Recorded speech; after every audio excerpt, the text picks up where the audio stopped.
والقلم وما يسطرون ما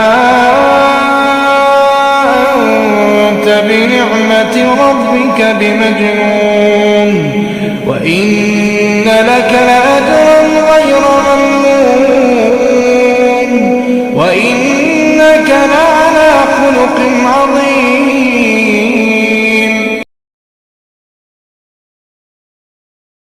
میں نے ایک مولوی کا بیان پڑھا.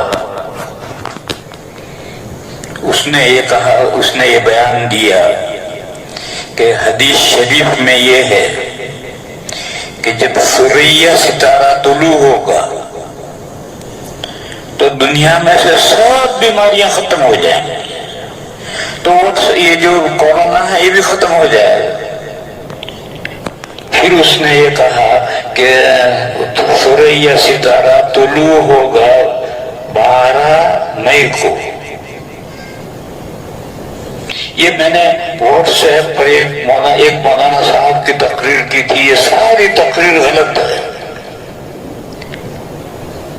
لیکن آج میں نے ایک بڑے حضرت مفتی شعیب اللہ خان صاحب دامت برکاتہم بنگلور میں ہوتے ہیں اور ایک مدرسے کے محتمم ہیں، اور جلال آباد کے جو حضرت مولانا مسیح اللہ خان صاحب تھے ان کے خلیفہ ہیں، بہت مضبوط جید عالم ہیں. ان کا میں نے ایک بیان پڑھا. انہوں نے بھی کھینچ تان کر کے یہی بات کہنے کی کوشش کی ہے. کیونکہ حدیث تو جو بخاری مسلم میں حدیث ہے، بخاری میں تو حدیث نہیں ہے، مسلم میں حدیث ہے، اس کے لیے فلاں کتاب میں اور فلاں کتاب میں، اور اترتے ابن عقیل کی کتاب الضعفاء تک چلے گئے اور وہاں سے روایت لا کر کے انہوں نے بھی یہ ثابت کیا کہ ثریا ستارہ جب نکلتا ہے تو دنیا کی ساری بیماریاں ختم ہو جاتی ہیں، لہذا کورونا بھی ختم ہو جائے گا. یہ حضرت بڑے آدمی کی بات ہے لیکن یہ بھی غلط ہے. وہ جو مولانا صاحب کا بیان میں نے پڑھا تھا تو خود معلوم نہیں کون تھے، وہ تو غلط تھی، یہ بھی غلط ہے. اس کو سمجھو اچھی طرح سے. حدیثوں میں کچھ حدیثیں ایسی ہوتی ہیں کہ جو بظاہر عام نظر آتی ہیں مگر حقیقت میں وہ خاص ہوتی ہیں، اور بعض حدیثیں جو خاص ہوتی ہیں وہ حقیقت میں عام ہوتی ہیں. قرآن میں بھی ایسا ہے اور حدیثوں میں بھی ایسا ہے. انداز بیان خاص ہے اور مراد عام ہے. ثریا ستارہ طلوع ہوتا ہے تو بیماری ختم ہو جاتی ہے. یہ حدیث بظاہر عام ہے. اور یہ جو مولانا صاحب واٹس ایپ پر تقریر کر رہے تھے انہوں نے جو استدلال کیا اور حضرت مفتی صاحب نے جو استدلال کیا اپنے فتوے میں یا اپنے مضمون میں، اس کو حدیث کو عام کر کے دنیا سے ہر بیماری ختم ہو جاتی ہے. ارے 12 مئی تو ہر سال آتی ہے، تو کیا 12 مئی کے بعد میں سب ڈاکٹروں کے دواخانے بند ہو جاتے ہیں؟ کہاں دکھتا ساری بیماریاں ختم ہو جاتی؟ یہ تو بدعت کے خلاف ہے. یہ تو حدیث الفاظ عام ہے لیکن مراد خاص ہے. وہ خاص کیا ہے؟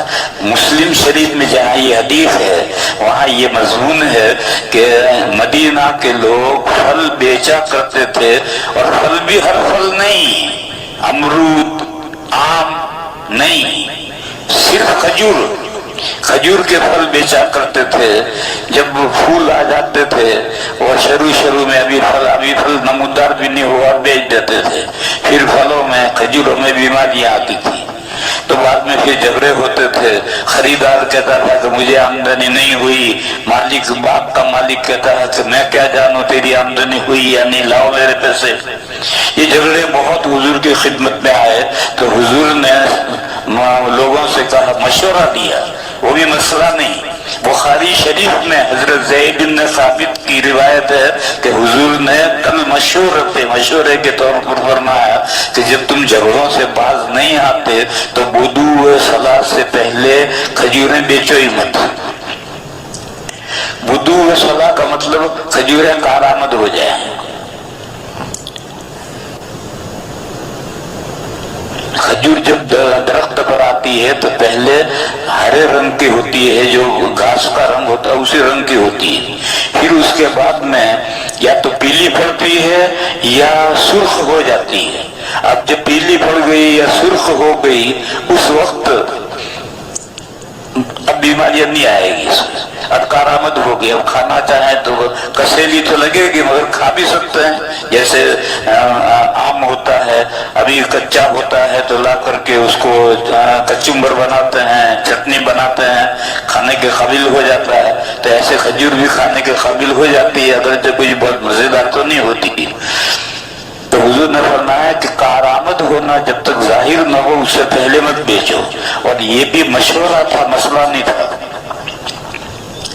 اسی سلسلے کی یہ حدیث ہے کہ نبی پاک صلی اللہ علیہ وسلم نے فرمایا کہ جب سورہ ستارہ طلوع ہو جائے تو اب بیماری ختم, یعنی کھجوروں کی میں جو بیماری آتی تھی وہ ختم. ساری دنیا کی بیماریاں مراد نہیں ہے, کھجوروں کی بیماریاں ختم. لہذا سورہ ستارے کے بعد میں پھر اب بیچ سکتے ہو, کھجوروں کو بیچو. اور وہ سورہ ستارہ طلوع ہونے کا کیا مطلب ہے؟ سورہ ستارہ بہت سارے چھوٹے چھوٹے ستاروں کا ایک گچھا ہے. ننگی آنکھ سے وہ سب ایسا معلوم ہوتا ہے کہ جیسے سارے ستارے ایک ہیں, حالانکہ ایک نہیں ہے. اگر خوردبین اور دوربین سے دیکھیں گے تو ہر ستارہ الگ الگ نظر آئے گا.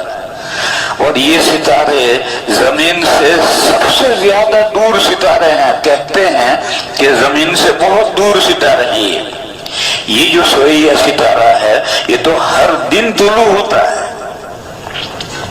زمین گول ہے یا آسمان گھومتا ہے, دونوں میں سے کوئی بھی گھومتا ہے. کون گھومتا ہے؟ زمین گھومتی ہے, آسمان گھومتا ہے. چھوڑو اس بحث کو.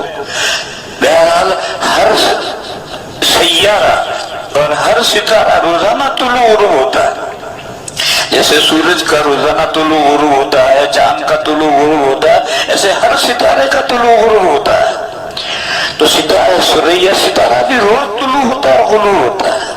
پھر طلوع ہونے کا کیا مطلب؟ دونوں طلوع ہونے کا مطلب یہ کہ یہ فجر میں صبح صادق کے بعد جب سورج نکل آتا ہے یا اس کی روشنی نکل آتی ہے پہلے, اس کے بعد یہ ستارہ ظاہر ہوتا ہے, طلوع ہوتا ہے. لیکن ستاروں کی رفتاریں الگ الگ ہیں, کوئی آگے کوئی پیچھے. جیسے چاند کی رفتار, سورج کی رفتار آگے پیچھے ہوتی ہے, اسی طریقے سے جب یہ صبح صادق کے بعد طلوع ہو جائے اور ابھی سورج کی روشنی نہیں آئی تو اس وقت چونکہ بہت دور ہے اور دھندلا سا یہ ستارہ ہے سورہ, تو ننگی آنکھ سے تو نظر بھی نہیں آتا.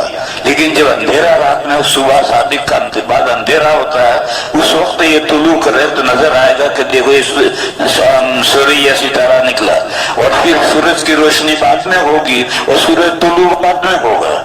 تو جب یہ سورج سے پہلے طلوع ہو تو اب کھجوروں کی بیماریاں ختم, اب کھجوریں بیچو. یہ حدیث شریف کا مطلب ہے.